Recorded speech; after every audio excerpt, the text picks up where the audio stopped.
There's a specific kind of exhaustion that comes not from doing too much, but from trying to decide what to do in the first place. So when you sit down to work, you've likely got a full list of things that feel important, and instead of just starting, you spend 20 minutes deciding what to do because they all feel important, and it just gets so overwhelming.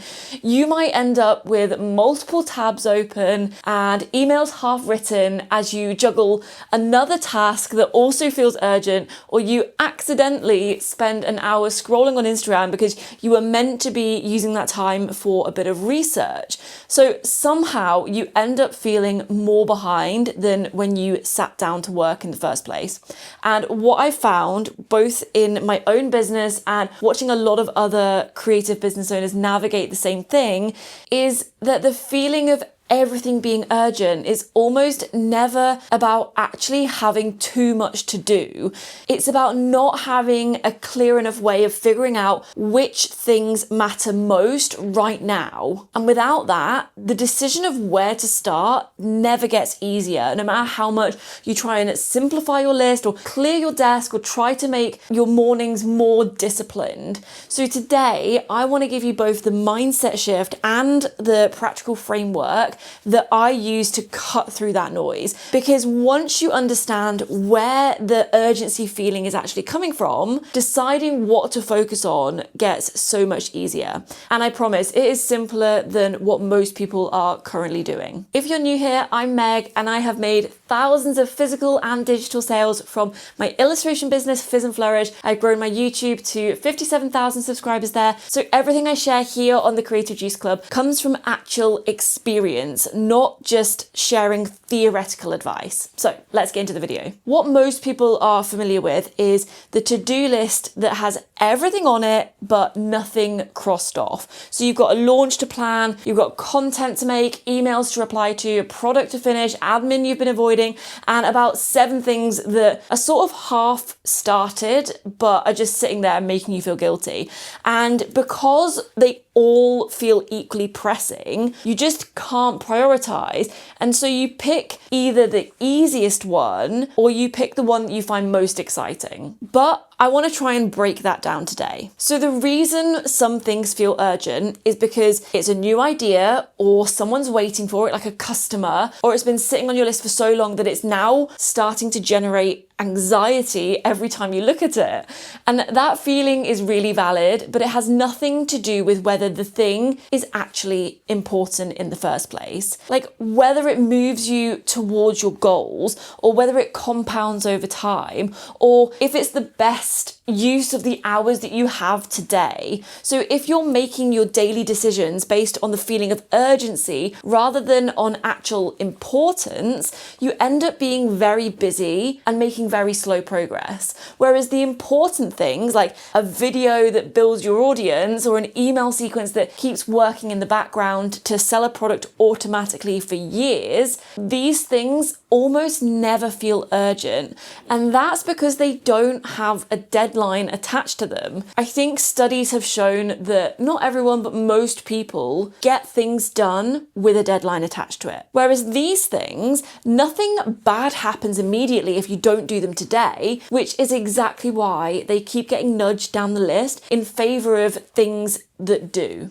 So the first shift I want you to make is to stop acting on what feels most urgent right now and just start thinking about what is most important right now, given what you're actually trying to build. If you don't know what your current goal is, then every task looks equally valid because there's nothing to measure it against. A goal like grow my business isn't a very good goal. It's more of a direction. And goals like be more consistent isn't a goal. It's like it's an intention that you've got. Whereas a true goal is something like launch this by this date or reach this milestone on this platform by this quarter. It needs to be something concrete enough that you can hold a task up to it and think, does this task move me towards this goal or not? And when you have that level of specificity, the decision about what to focus on genuinely becomes clearer.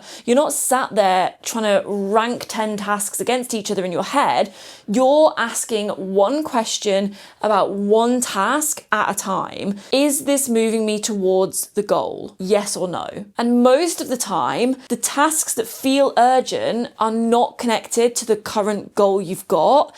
They're connected to maintaining your business, responding to people and keeping up with like the general day-to-day of running a business, all of which matters and do need doing, but none of that stuff should be eating the best hours of your day if it isn't serving a specific thing that you're trying to build right now. So before the framework or before any system, the most foundational question is, what am I trying to do this month? And if you can't answer that in one clear sentence, that is your starting point. Not the to-do list, but the goal. Right, so with those mindset shifts in place, the practical framework makes a lot more sense. What I'm about to walk you through is essentially a way of putting those shifts into action. So we're turning them into something that you can actually use every time you sit down to work. I'm gonna call it the focus filter, and it's basically 3 questions. So you can run anything through all 3 before your limited time and energy gets taken up. And once you build this habit and you've done it a few times, it will take like 30 seconds. So question 1, is this task connected to what I'm actually trying to achieve right now? This is the first filter. So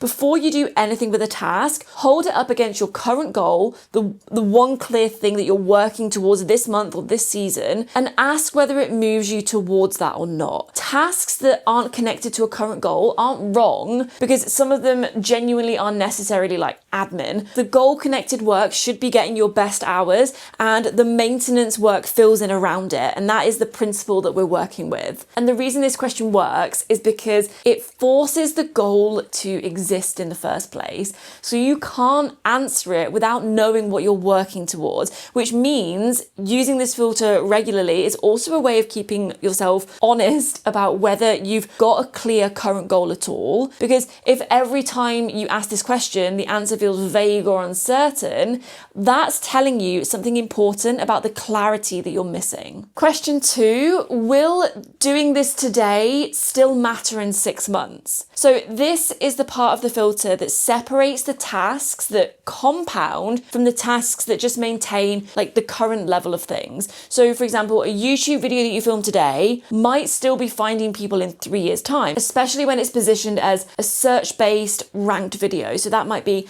a tutorial rather than a studio vlog. Then an email sequence that you build this week might be nurturing new subscribers automatically for the next 5 years or more. These are compounding tasks, so the effort you put in now keeps paying off later without you having to keep feeding it. And I just want to compare this quickly with something timely. They aren't unimportant, but I really believe that they should be lower down on your priority list. So I'm not saying cut them out completely, but I'm just saying to think about how much time you should actually be giving them. So for example, this is something like an Instagram story that expires in 24 hours, or replying to a comment or an admin task that ticks things over but doesn't build anything new. These are maintenance tasks. So they're necessary and they're worth doing, but they're not the things that directly grow the business. Both types of tasks belong in your week, but the compounding tasks should take priority over the maintenance tasks whenever there's a choice, because they're the ones that actually change the shape of your business over time. And if you look at your to-do list and you notice that almost everything on it is maintenance and that almost nothing on it is actually building anything that will still be working for you in 6 months, that's a really useful piece of information. It means that the business is running, but it's not really growing. And the fix isn't necessarily to work harder, it's to protect more time for the compounding work. So question 3 is, am I doing this because it's the right thing or because it's the easiest thing right now. So this part of the filter is about honesty, and it's the hardest part to realize because easy tasks feel good. They feel productive, and you get to tick a lot of boxes that generate a satisfying sense of forward motion, even when they're not actually moving anything important. I think I've talked about this in another video where I spent the morning batching Instagram carousels. I was working through this list and I was ticking things off, feeling genuinely productive. And then I realized that if I was being really honest, YouTube was where my reach and sales were actually coming from. So a better use of my time would have been planning my next few videos on YouTube. Like, the carousel work wasn't wrong because I still needed to do it, but the order of priority was wrong. And the reason I did it was because in the moment it felt manageable on a morning when the harder, more important thing just felt too big to do. And that's what this question is designed to catch. It's not to make you completely stop doing the easy things, because sometimes after a long week you just need a few easy tasks on your list, but it's good to recognize them for what they are. So creative business owners, myself included, are very good at staying busy without moving forward.